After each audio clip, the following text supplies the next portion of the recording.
Semakin banyak gas-gas yang kita keluarkan, buminya semakin panas. Bumi ini butuh global warming juga. Tapi secara alami, yang membuat pemanasannya ini panas banget, itu karena keserakahan kita. 1.500 pulau di Indonesia akan tenggelam. Takut, ngeri, semenakutkan itu ancaman terhadap kita, manusia ya Mas?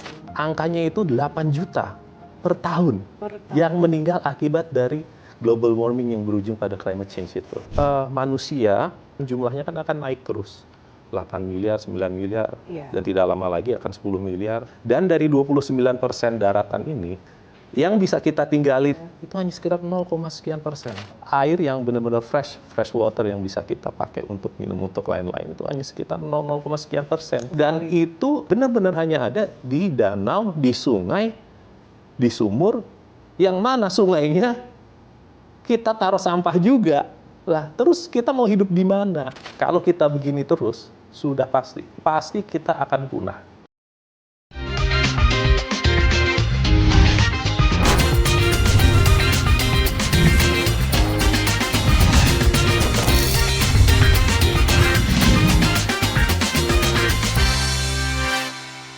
Wakil Menteri Lingkungan Hidup Republik Indonesia, Sepertinya Dias begitu. Hendro Priyono. Terima Nggak kasih. cocok saya panggil Pak Wamen, saya panggil Mas Wamen ya. Izin? Boleh. Izin. Apa aja. Atau panggil Pak? Ya, apa aja boleh, Mas juga boleh, asal jangan gitu. Mas Wamen. Iya. Sebenarnya Makasih, Mbak. kami kan, ya saya wartawan lah ya. Lumayan cukup mengikuti track record Mas Dias Hendro Priyono gitu ya, dan keluarganya gitu ya. Kita tahu lah bagaimana jejaknya untuk Indonesia, ya kan. Lalu agak surprise saya gitu kan ya. Wah, Mas Dias Hendro Priyono jadi wakil Menteri Lingkungan Hidup. Padahal kan memang berangkatnya dari keluarga intelijen dan militer. Lalu Mas Dias ini kita kenal juga basicnya itu kan memang kesibukannya lebih di manajemen dan bisnis. Lalu sekarang menjadi Wakil Menteri Lingkungan Hidup. Nah, kepo nih kita. Kenapa sih Mas kemudian tertarik pada bidang kelestarian lingkungan? Suka dengan lingkungan hidup, kenapa? Sebelumnya terima kasih untuk Garuda TV atas undangannya. Mohon maaf nih baru bisa sekarang memenuhi undangannya, tapi saya apresiasi sekali dan pertama kali saya di gedung Terima ini. kasih Mas Dias. Mantap sekali. Sebuah kehormatan. Terima kasih. Jadi ketertarikan saya kepada dunia lingkungan hidup ya, walaupun sebenarnya saya ini lebih background saya lebih seperti mungkin international affairs, lebih ke security gitu ya. Tapi saya pun juga sudah mendalami lingkungan hidup karena dalam beberapa tahun ini, mungkin dalam 5-7 tahun terakhir. Karena saya rasa ini kaitannya erat sekali dengan masa depan kehidupan manusia. 8 miliar orang yang ada di bumi ini, yang jumlahnya nanti akan terus meningkat sampai mungkin 10 miliar dalam waktu yang tidak lama lagi. Ini benar-benar menentukan apakah kita bisa terus berlanjut untuk hidup di bumi ini. Karena kebetulan beberapa tahun yang lalu saya juga merilis buku dan sebuah film ya, dokumenter. Udah nonton belum dokumenternya itu? Mungkin bisa nanti. Aku dosa nih, belum ya. Jadi di dokumenter itu saya menceritakan judulnya Dangerous Humans ya. Dangerous Humans. Ya, intinya menceritakan bahwasanya semua yang kita lakukan saat ini untuk hidup dalam memproduksi barang, mulai dari listrik, transportasi yang kita produksi, yang kita gunakan, makanan yang kita makan, yang kita produksi, dan juga mungkin bangunan, mulai dari rumah, kantor, dan lain sebagainya. Ini semua dalam kita memproduksi dan menggunakannya, mengkonsumsi itu mengeluarkan emisi yang banyak ya, mulai dari CO2, CH4, N2O, dan 4 yang disebut fluorinated gases lainnya. Dan ini semua sebenarnya tidak apa-apa gitu, karena manusia ya untuk hidup perlu memproduksi hal-hal itu ya. Kita perlu handphonenya perlu di-charge, perlu ada listrik dan lain sebagainya. Tetapi masalahnya ini ketika kita produksi dengan serakah. Kita manusia banyak dari kita atau mungkin sebagian dari kita ini yang serakah dan tidak mempedulikan faktor lingkungan. Akibatnya apa? Akibatnya dalam memproduksi transportasi, penggunaan transportasi, dalam memproduksi listrik, menggunakan listrik, dalam memproduksi makanan dan sebagaimana cara kita makan dan lain sebagainya, itu mengeluarkan gas-gas tadi yang disebut gas rumah kaca, greenhouse gases yang kita identify ada 7, itu keluarnya terlalu banyak. Yeah. Nah, karena terlalu banyak, mereka ini kan gas-gas ini ngumpul di atas kan, di atmosfer. Nah, jadi di atmosfer ketinggian mungkin 9 sampai 12 km di atas permukaan laut, mungkin di perbatasan antara stratosfer dan troposfer gitu. Mereka kumpul di sana, lalu sinar matahari yang kita terima setiap harinya, ini kan kalau masuk ke bumi dia akan mantul keluar lagi gitu. Tetapi di antara stratosfer dan troposfer ini, itu dia ngumpul di sana, sehingga matahari yang masuk dia nggak keluar. Jadi balik lagi. Artinya dengan begitu semakin banyak gas-gas yang kita keluarkan, buminya semakin panas. Gitu. Itu yang disebut pemanasan global. Ini yang pemanasan global gitu. Ini akibat apa? Akibat yang saya refer di buku itu sebagai dangerous humans, itu adalah manusia itu. Dan kalau pemanasan global ini terus berlanjut, ya akibatnya sangat-sangat fatal. Salah satunya saja misalnya kalau pemanasan ini melebihi mungkin 1,5 derajat Celcius, maka permukaan laut akan naik berapa dari kalau naiknya 2 derajat Celcius, apalagi nanti semua es-es yang ada di Antartika yang di Arktik itu mencair, maka mungkin permukaan laut akan naiknya lebih banyak lagi gitu. Sudah ada beberapa analisa, misalnya tahun 2050 itu menurut BRIN permukaan air laut akan naik 56 cm. Dan ketika permukaan laut itu naik 56 cm, ada badan lain kayak Maplecroft gitu, dia bilang 1.500 pulau di Indonesia akan tenggelam. Itu 2050. Dan ramalan lain 2100, itu permukaan air laut akan naik 90 cm. Kalau itu naik, BRIN bilang, ADB ini yang bilang bahwa itu 90 cm, dan BRIN mengatakan ketika itu terjadi 2100, 115 pulau ukuran sedang di Indonesia akan tenggelam. Jadi 2050 dengan kenaikan 56 cm, 1.500 pulau-pulau kecil tenggelam, dan tahun 2100 dengan kenaikan 90 cm, 115 pulau ukuran sedang akan tenggelam. Dan ini semua akibat dari pemanasan global yang tadi, yang berujung kepada climate change. Nah, di situ jadi saya pikir, wah ini sebenarnya climate change ini isu yang sangat-sangat apa ya, serius, sangat berbahaya. Bahkan Mbak Elia, studi dari Monash University itu mengatakan, entah kita realize atau enggak, setahunnya itu orang yang meninggal dari climate change itu angkanya 5 juta. 5 juta orang. Paparannya gimana tuh Mas yang membuat mereka kemudian disebut bahwa penyebabnya adalah climate change? Dari cuaca ekstrim, gagal panen, dan lain sebagainya, itu 5 juta. Itu dari Monash University. Ada studi lain dari Harvard. Harvard University bilang angkanya itu 8 juta per tahun yang meninggal akibat dari global warming yang berujung pada climate change itu. 5 juta dan 8 juta.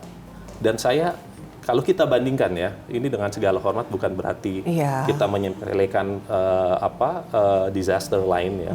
Tapi anggaplah isu apa sekarang, misalnya terorisme. Terorisme 9/11 tuh 3.000 orang. Jemaah Islamiyah yang dulu aktif sampai mungkin 2010-an, pada mereka aktif dan melakukan pengeboman 5 kali. Mulai dari bom Bali yang pertama, itu 202 orang. Bom Bali, lalu ada pengeboman di Hotel JW Marriott, lalu ada pengeboman di Kedubes Australia, lalu ada pengeboman lagi di Bali lagi yang kedua, lalu di JW Marriott lagi dan Ritz-Carlton.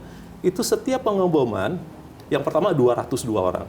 Yang lain mungkin 23 orang, 23 ya, terus ada 12, ada 9.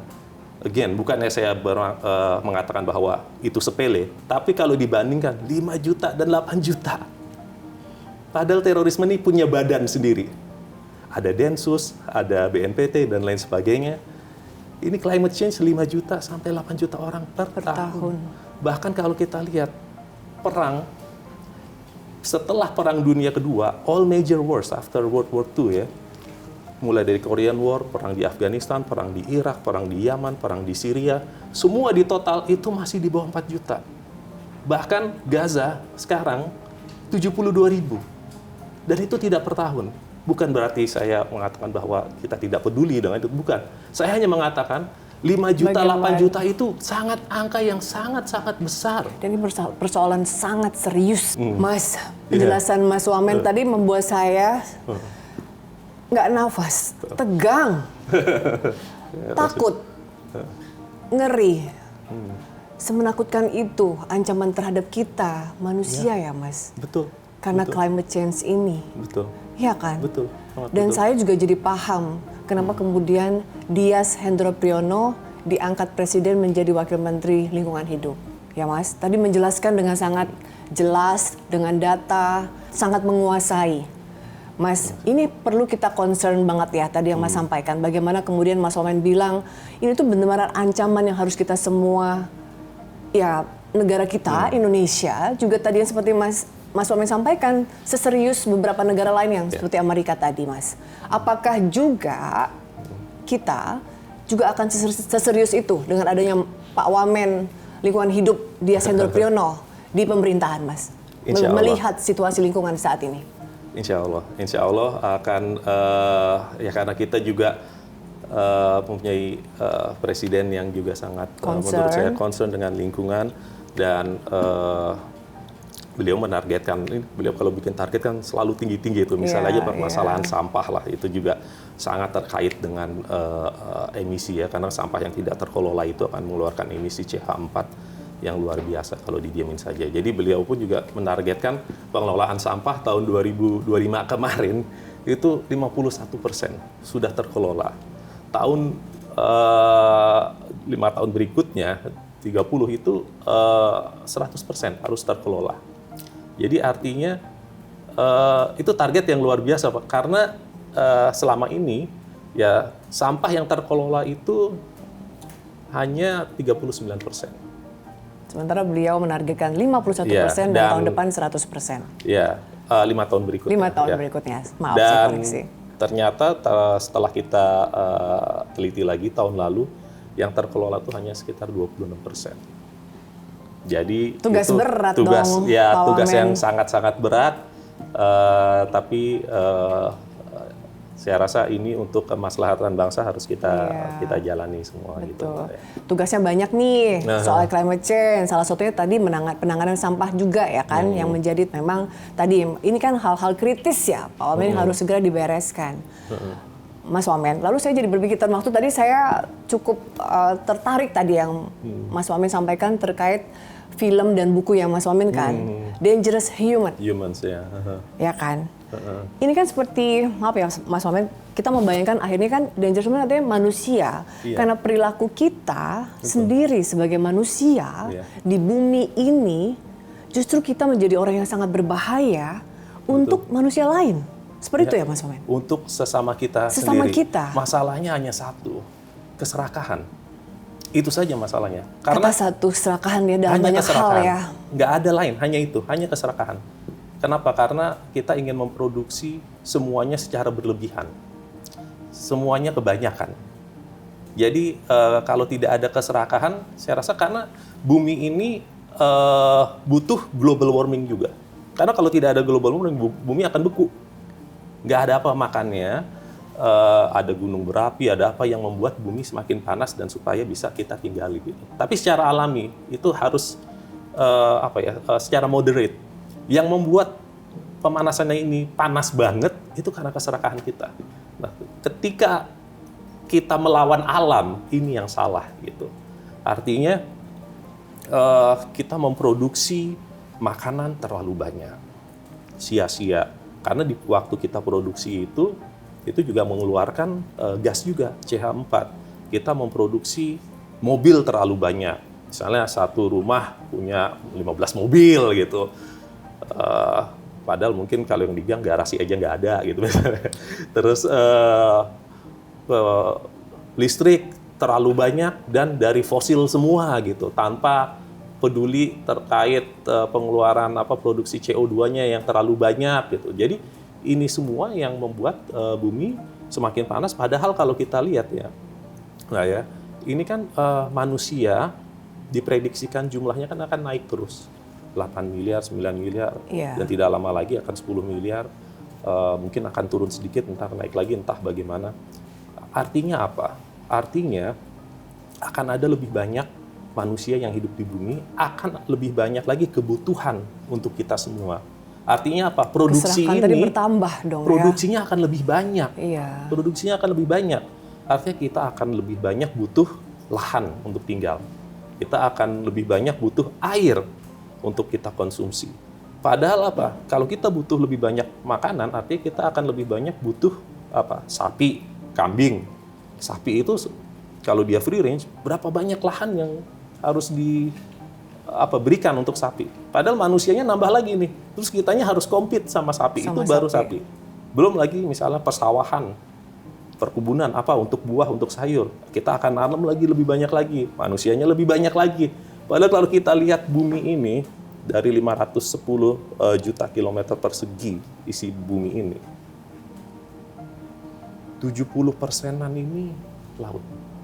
Iya. Ya, hanya sekitar 29%, 31% di daratan. Dan dari 29% daratan ini, nggak semuanya bisa ditinggalin. Nggak semuanya bisa jadi Garuda TV, gini nggak bisa nih gitu. Iya. Yang bisa kita tinggalin, yang bisa jadi Garuda TV, yang bisa jadi rumah makan, itu hanya sekitar 0,sekian%. Dari 29% itu. Iya, dari semua total yang ada di bumi, itu hanya 0,sekian%. Air misalnya, dari seluruh air yang ada di bumi, itu lagi-lagi 70%-nya itu adalah air asin atau air laut. Iya. Nggak bisa kita gunakan, nggak bisa. Jadi yang kita bisa gunakan ya lagi-lagi mungkin 29-30% lagi. Bahkan malah kecil.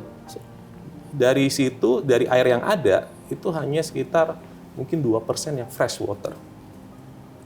Dari fresh water ini, yang bisa kita akses hanya sekitar 0,sekian%. Karena sisanya di glaciers yang di mana tuh, yang kita nggak bisa akses. Artinya, yang bisa kita akses dari semua air tuh hanya 0,sekian%. Itu adanya di lake, adanya di river, adanya di di sumur.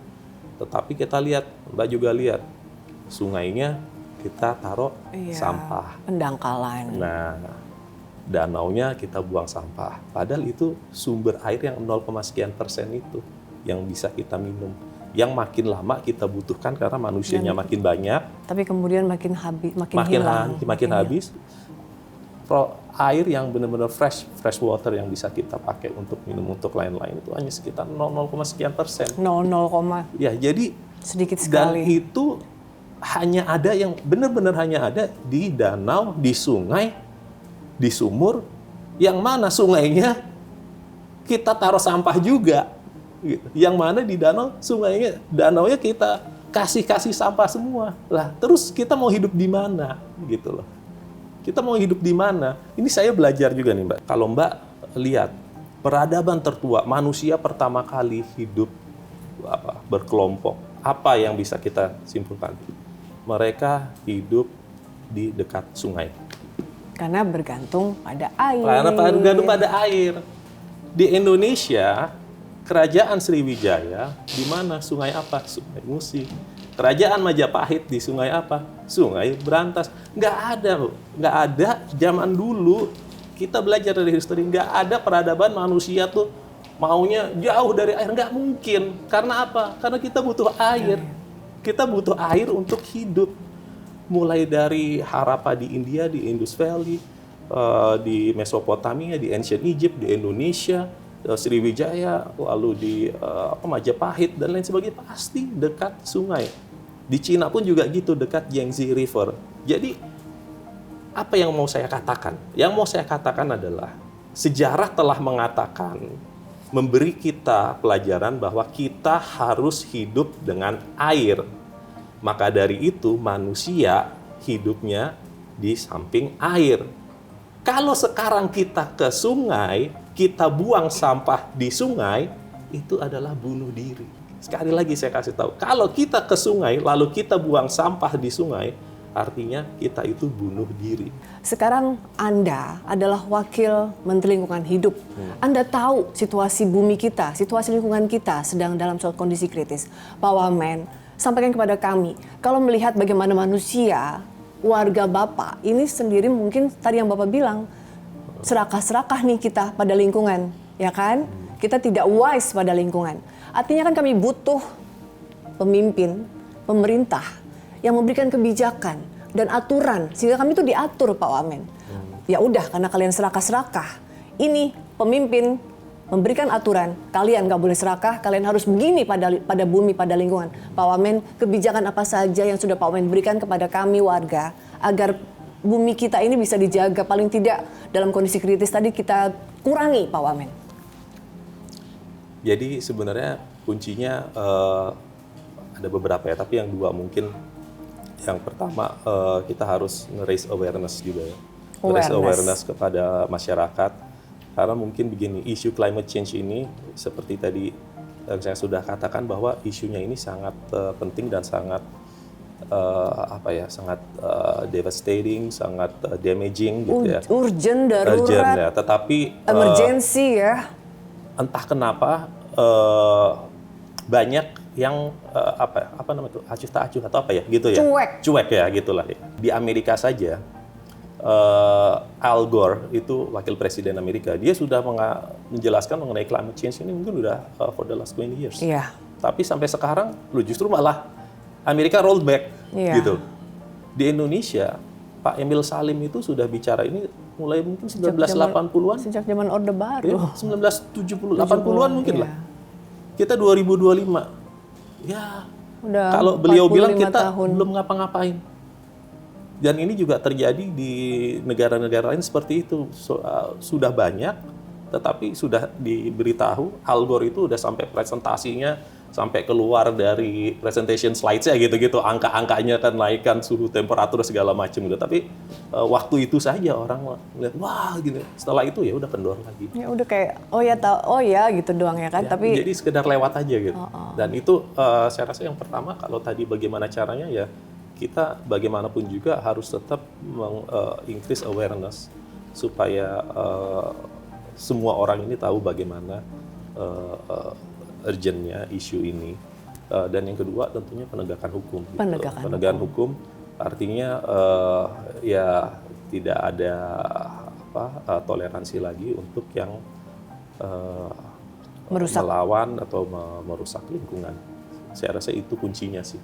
Dan ini Pak Wamen sedang bekerja keras untuk itu kan ya? Insya Allah.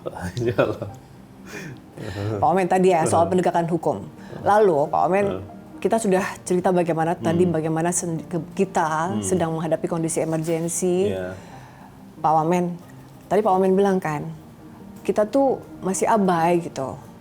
Kita sekarang misalnya, kita seluruh bangsa Indonesia bersedih gitu bahwa atas musibah atau bencana yang sedang terjadi di Sumatera.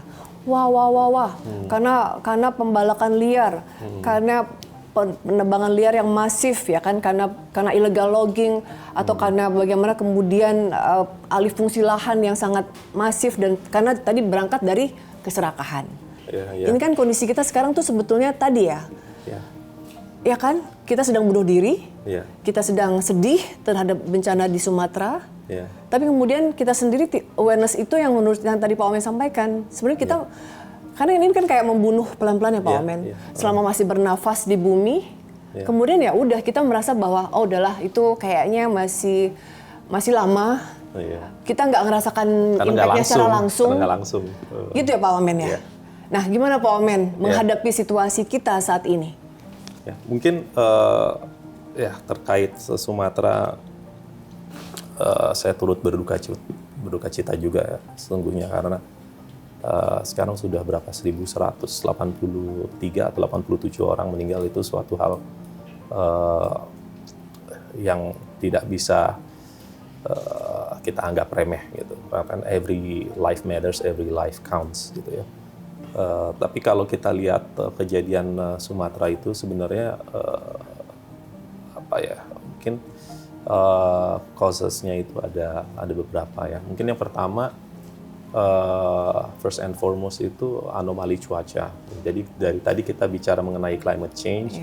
Anomali cuaca ini salah satu ya tropical storm Senyar ini udah terbentuk di atas Sumatera yang didorong oleh Koto. Ada satu lagi yang di Laut Cina Selatan yang membuat Senyar ini makin besar. Ini kan unik karena jarang sekali terjadi sebegitu masif, sebegitu cepat dan ada di Khatulistiwa.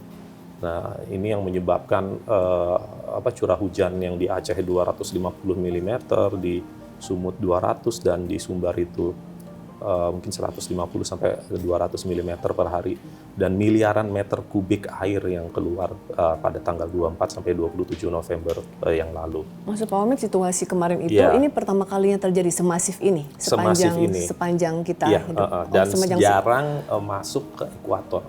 Gitu. Dan ini kenapa tropical storm ini bisa semasif itu, Senyar, memang diakselerasi atau diperparah dengan adanya global warming gitu. Jadi global warming ini membuat air yang di Samudra Hindia ini semakin panas. Nah, ketika semakin panas ini, ketika ada badai, air panas ini menjadi semacam bensin tambahan untuk badai yang lewat, sehingga dia bisa lebih cepat gitu. Itu satu. Yang kedua, global warming ini kalau suhu di bumi di kita ini lapisannya disebut troposfer ya, masih di rendah soal ini. Di troposfer ini lebih hangat, anggap naik 1 derajat Celcius, maka dalam proses evaporasi, kan evaporasi selalu terjadi ya dari air-air di sungai, di danau, di laut, dari tanah, dari tumbuhan, pohon, semua airnya naik. Itu setiap 1 derajat Celcius kenaikan itu, atmosfer bisa mengambil 7% lebih banyak air karena lebih panas. Jadi dengan ocean heat content yang lebih panas di laut, dan dengan di udaranya yang di laut menjadi bensin supaya menjadi badainya ini lebih cepat dan lebih masif karena adanya pemanasan global, sehingga kita mendapatkan Senyar yang begitu besar karena kedua pemanasan ini dipicu oleh pemanasan global gitu. Jadi memang itu sangat disayangkan bahwa ada faktor itu yang membuat badai ini menjadi so destructive. Yang kedua, itu secara fisiknya di Sumatera itu sendiri ya Mbak ya, itu secara mungkin geologi atau topografi lah, secara topografi geomorfologi itu bentuknya seperti V gini. Jadi kalau air masuk dia langsung turun gitu, dan kemiringannya lebih dari 40%. Dan secara ilmu tanah atau pedologi, tanah di sana itu sifatnya insectisol. Insectisol itu intinya tanah masih remaja lah gitu. Jadi tanah itu kan 0 sampai 100 tahun pertama dia ini masih dibilang bayi, yang dibilang entisol gitu. Nah, setelah itu baru dia fase remaja, setelah itu baru dewasa, setelah 5.000 tahun dewasa, dan setelah 500.000 tahun baru menjadi oksisol atau udah tua gitu. Dan sekarang di fase remaja. Artinya tanahnya itu masih kayak bubur, masih tidak stabil. Ketika ada air banyak atau apa, dia erosi gitu. Jadi secara anomali cuaca membuat bencana ini destruktif. Secara pedologi, tanahnya bentuknya insectisol membuat longsor, erosi semakin kuat, dan dari topografi atau geomorfologi bentuknya seperti V, sehingga air lebih banyak bisa langsung turun ke bawah. Tapi yang berikutnya, kita juga tidak bisa menyalahkan cuaca semuanya itu, karena ada yang namanya tutupan lahan. Bukaan lahan makin banyak. Yang tadi Mbak juga bilang. Harus diakui, di Aceh sendiri, kita mengawasi melihat ada 46 daerah aliran sungai, itu tutupan lahannya berkurang dari 2009 sampai 2024, kalau Mbak tadi ngomongin keserakahan, 2009 sampai 2024, turun sebanyak 143.000 hektar. Di Sumatera Utara, anggaplah di Das Batang Toru, daerah aliran sungai Batang Toru, dari 2009 sampai 2024, tutupan lahannya tadinya 151.000 hektar menjadi 131.000 hektar, turun 20.000 hektar. Apa yang terjadi di Sumatera itu sangat disayangkan. Bisa dicegah atau enggak, menurut saya bisa kalau kita bisa memperlambat, memitigasi global warming dari dulu. Dan ini diperparah dengan adanya bukaan-bukaan yang yang itu tadi Mbak bilang, mungkin karena ada alih fungsi lahan atau apa, ada keserakahan dan lain sebagainya. Tapi sekali lagi kuncinya itu adalah pengawasan dan penegakan hukum. Maka dari itu kita melakukan dari KLH, kita meminta untuk melakukan pengawasan, Mbak. Jadi ada 11 perusahaan di Aceh yang sudah diawasi, ada 8 perusahaan di Das atau daerah aliran sungai Batang Toru di Sumatera Utara yang juga kita awasi, sudah dipanggil semua, dan di Sumatera Barat ada 18 yang sudah dipanggil dan diawasi. Kita minta keterangan dan tidak menutup kemungkinan kalau nanti bisa berkembang ke arah pidana. Nah, Pak Omen, ini ada yang menarik nih soal tentang topik pendanaan iklim. Ya kan? Iya, bumi kita dan kita manusia sedang menghadapi global warming. Tapi kan kita action kan, kita melakukan tindakan agar tidak semakin parah pemanasan global ini, ya kan? Nah, yang kami tahu misalnya soal pendanaan iklim, Pak Omen. Pak Omen pernah, saya membaca data nih, Pak Omen pernah menyatakan bagaimana kemudian kita pernah dijanjikan pendanaan iklim dari negara maju ya, sebesar 100 miliar US dollar, dan kita membutuhkan dana itu untuk pendanaan iklim. Ini perlu penjelasan, Pak Omen. Seperti apa sih butuh pendanaan itu sehingga kita bisa membantu menekan pemanasan global tadi? Jadi gini Mbak, kalau kita mau align sama target dari Paris Agreement untuk membatasi kenaikan perubahan temperatur supaya tidak lebih dari 1,5 derajat atau paling tidak lebih dari 2 derajat Celcius, kan ada aksi-aksi tertentu, ada aksi mitigasi apa yang kita harus lakukan gitu kan. Nah, dunia ini sebenarnya sudah pernah bilang bahwa untuk melakukan itu semua, untuk menahan supaya kita tidak temperatur nggak naik-naik terus, dunia butuh dana mungkin sekitar 6 sampai 10 triliun per tahunnya US dollar. 2020, bahkan, ya. 2030 ini dunia butuhnya. Dunia, 2020-2030 itu mungkin ya sekitar 8 triliun US dollar, dan 2030 sampai 2050 itu sekitar 10 triliun. Tetapi yang bisa didanai hanya sekitar 1,4-1,9 triliun. Artinya itu gap. Kita butuhnya segini, tapi kita hanya mau bayar segini. Gitu. Itu gap yang saya sebut gap itu.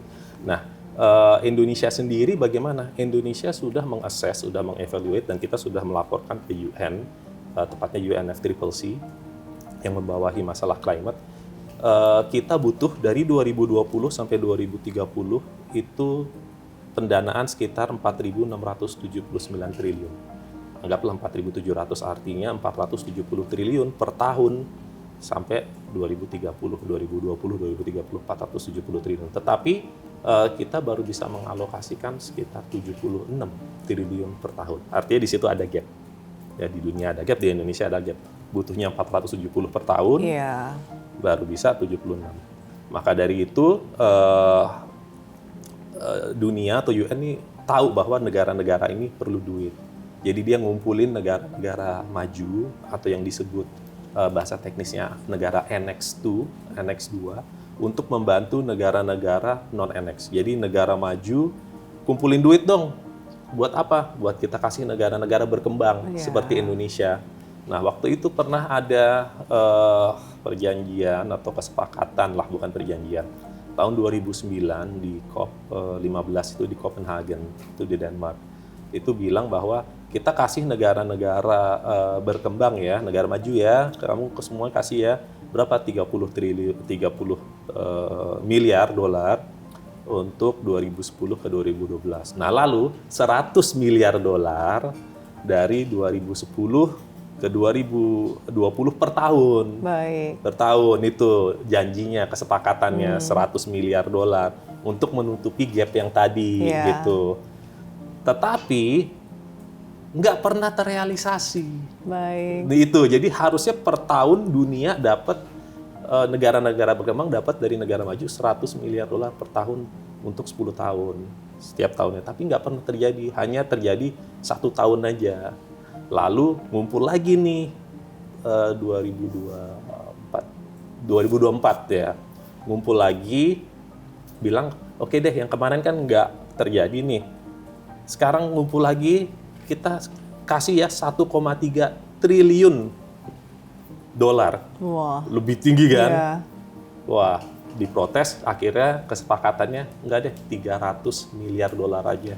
300 miliar dolar untuk negara Berkembang. Nah, itu baru disetujui. Apakah akan ada? Kita juga nggak tahu. Ini semacam komitmen ya. Semacam Jadi, komitmen. kalau nggak mereka kemudian melanggar komitmen juga nggak ada sanksinya ya?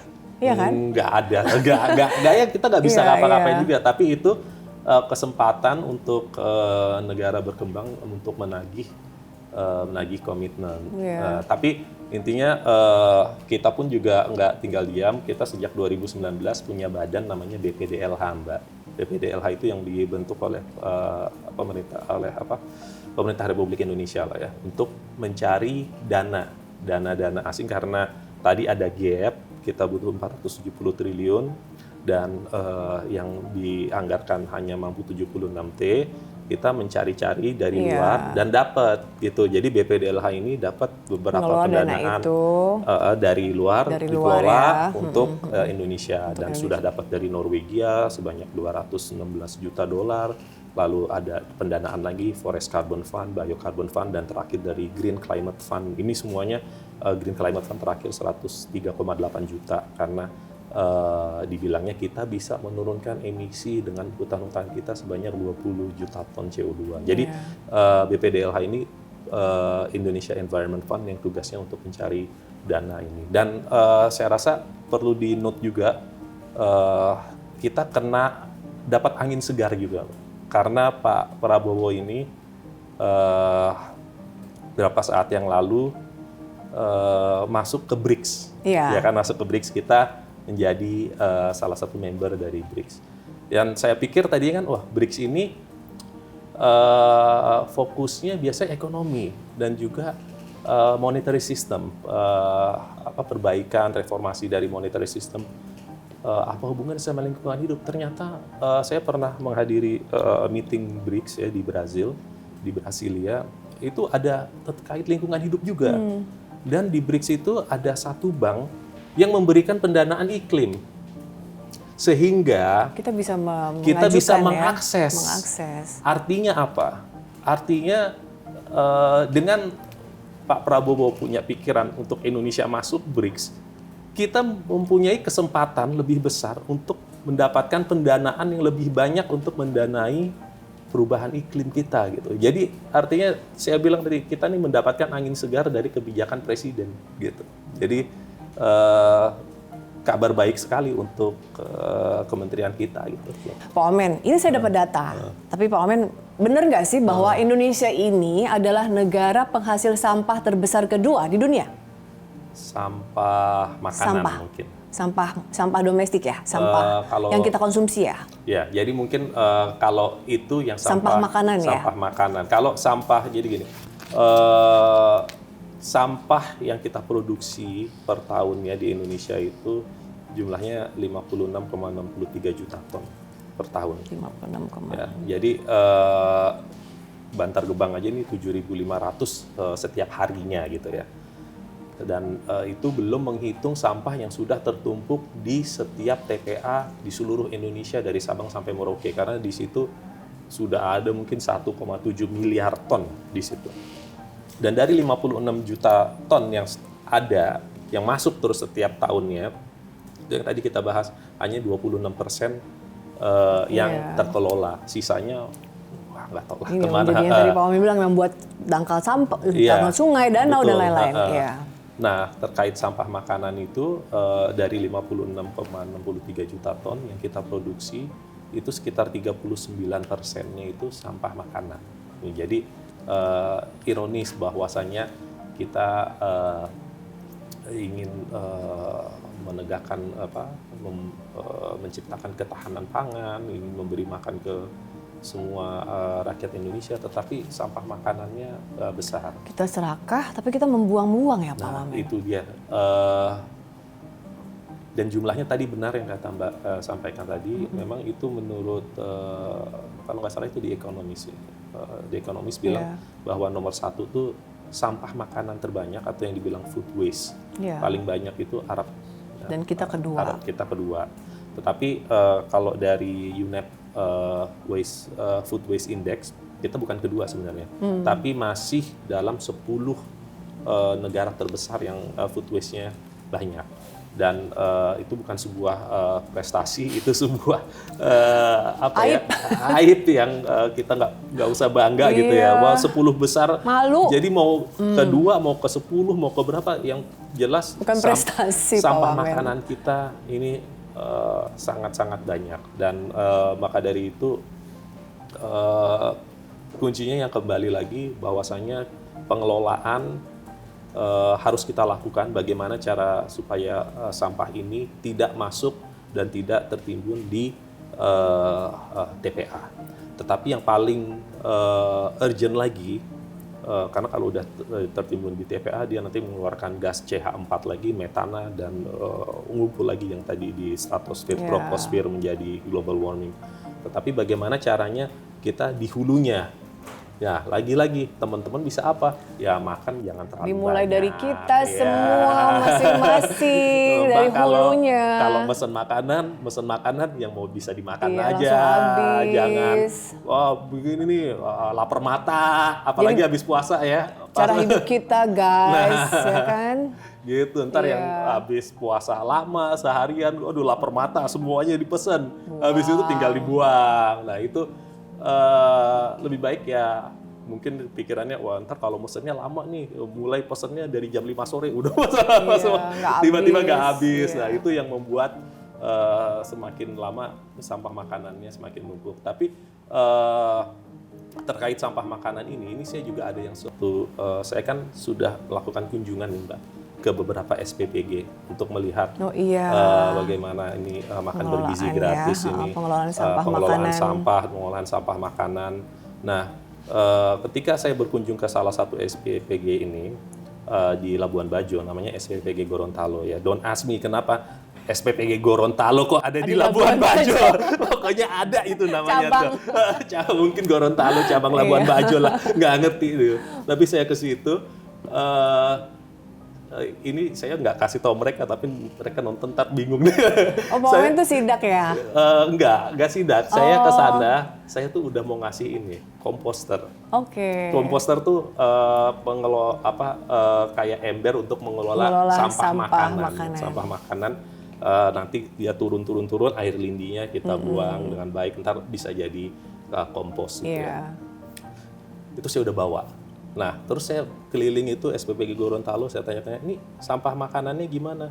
Oh, sampah makanannya nggak ada, Pak. Loh, kok bisa nggak ada? Karena sisanya dibagikan kepada petugas SPPG, yang sisanya lagi kita kasih ke ternak. Ternak apa? Ternak babi. Ternyata di sana ada babi. Nah, terus saya bilang, loh tapi kan ada ini, minyak jelantah nih.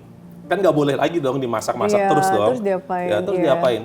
Itu kita campurin Pak sama sisa makanan yang lain, kasih ke babi. Jadi babinya katanya di Labuan Bajo bisa lebih gemuk-gemuk gitu. Jadi nggak ada sampah organik nih. Di mana sampahnya? Nggak ada Pak. Keren. Wah, saya bilang luar biasa ini. Terus saya bilang sama ini Kapusdal saya, Jangan dikasih. Jadi Berarti saya dia udah nggak butuh komposter. Komposter kita udah Kita bawa-bawa. serahkan ke udah yang bawa. lain yang lebih butuh. Lah. Ternyata mereka sudah berhasil mengelola sampah jadi Itu nol. dia. Keren. Itu dia hebatnya Iya, iya. SPPG Berarti ini. bisa kan Pak Ome sebetulnya? Sebenarnya bisa. Bu. Nggak perlu Sebenarnya dong bisa. kita jadi negara penghasil sampah makanan terbesar kedua Betul. sebagai data tadi. Nah, Karena ini- sebetulnya kita bisa mengelolanya jadi nol. Bahkan begini Mbak, kita itu lagi menyusun juknis untuk food waste di SPPG.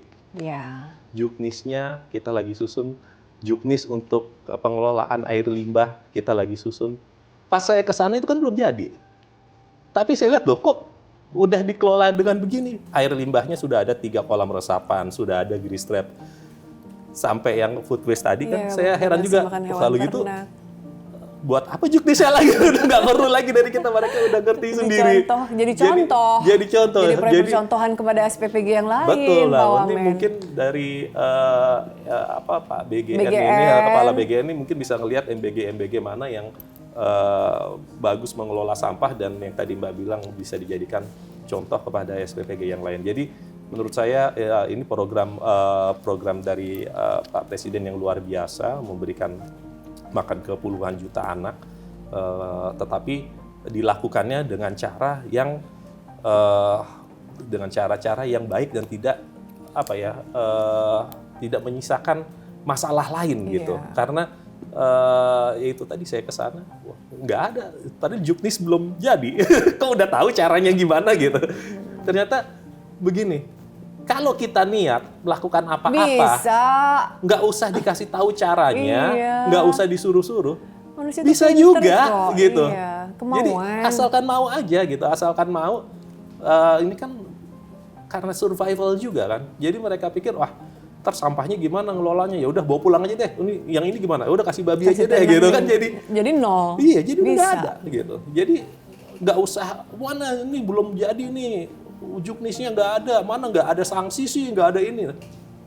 Sebenarnya kalau mau apapun juga bisa, termasuk climate change ini, isu climate change, isu global warming ini, nggak perlulah kita menggunakan sanksi ini, aturan tugas, Kekerasan. aturan ini. Kalaupun kita punya niat, enggak saya tidak mau